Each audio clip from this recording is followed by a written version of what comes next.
Ok, bonjour à toutes, bonjour à tous. Alors, nous allons vous parler du système d'informatique qui est composé de deux parties. Vous avez le matériel et le logiciel. Et ce matin, je vous présenterai le matériel et le logiciel est carrément dédié à un de mes collègues. Alors, parlant du matériel, je vous présenterai juste les unités d'entrée, le processeur, les unités de sortie et les mémoires auxiliaires. Alors, avant tout cela, nous allons un peu voir l'architecture d'un ordinateur. L'unité centrale qui est composée de microprocesseurs, de mémoire centrale. Et parlant du microprocesseur, nous avons l'unité arithmétique et logique, l'unité centrale. Et aussi, nous avons la mémoire centrale qui est un élément de l'unité centrale, la RAM et puis le ROM. Aussi, nous avons des mémoires de masse ou mémoires auxiliaires et aussi des organes d'entrée et de sortie. C'est un schéma simplifié des micro-ordinateurs. Alors, parlant des unités d'entrée, nous allons un peu survoler la définition et puis quelques exemples.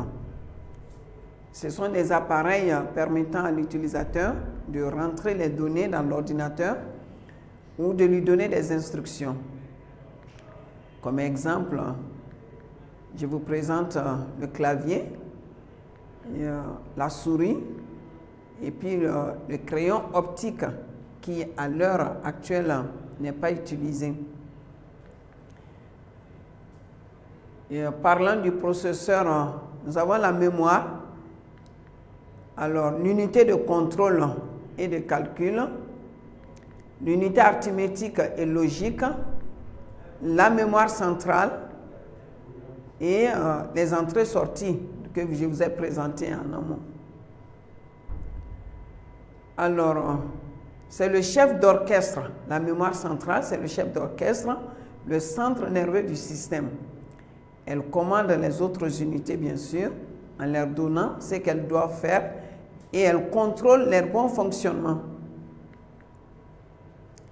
Et son fonctionnement décrit la procédure de traitement d'un programme par l'ordinateur. Et on peut décrire ce fonctionnement comme suit.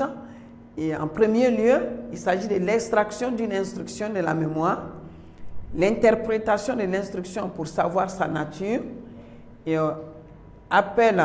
elle fait appel bien sûr de l'organe approprié pour l'exécution de l'instruction. Et ensuite, si l'instruction en cours n'est pas la dernière, le processus se recommence au point, c'est comme un cycle, sinon le processus s'arrête. L'unité arithmétique et logique, son rôle est d'effectuer les opérations arithmétiques comme l'addition, la soustraction, la multiplication, la division, etc. Et puis les opérations logiques, les comparaisons surtout, supérieures, inférieures, les opérations logiques et ou, etc. Ce que vous connaissez. Et puis aussi, son rôle est d'effectuer ces opérations qui sont demandées par l'unité centrale. Ensuite, elle renvoie les résultats à l'unité centrale et l'ensemble des opérations s'effectue bien sûr en langage binaire. Une mémoire, c'est un dispositif capable d'enregistrer des informations et de les conserver. Mais ces informations sont codées en binaire dans un ordinateur. Il les conserve le plus longtemps possible ou nécessaire, puis son rôle est de les restituer à la demande. Alors, la mémoire peut contenir aussi des programmes en cours d'exécution et les données en cours de traitement. C'est une mémoire rapide et les données qu'elle contient s'effectuent en cas de coupure de courant ou d'arrêt de l'ordinateur. On dit qu'elle est volatile. Elle est généralement de petite capacité. Une mémoire est divisée en plusieurs milliers ou millions de compartiments qu'on appelle octets, dans lesquels on stocke les données à raison des caractères par octet. Et la capacité d'une mémoire est le nombre d'octets qu'elle contient, c'est-à-dire le nombre de places pour stocker un caractère. Et quand on parle de capacité, on exprime cette capacité en kilo-octets.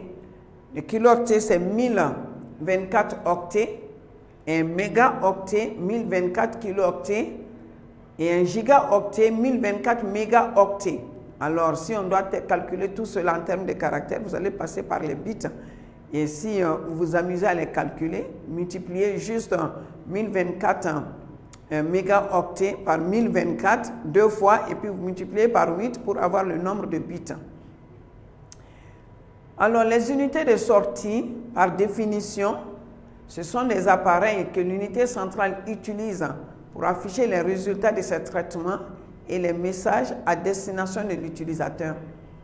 Comme exemple, vous avez l'écran, les imprimantes, voilà, et puis nous allons parler à la fin des mémoires auxiliaires,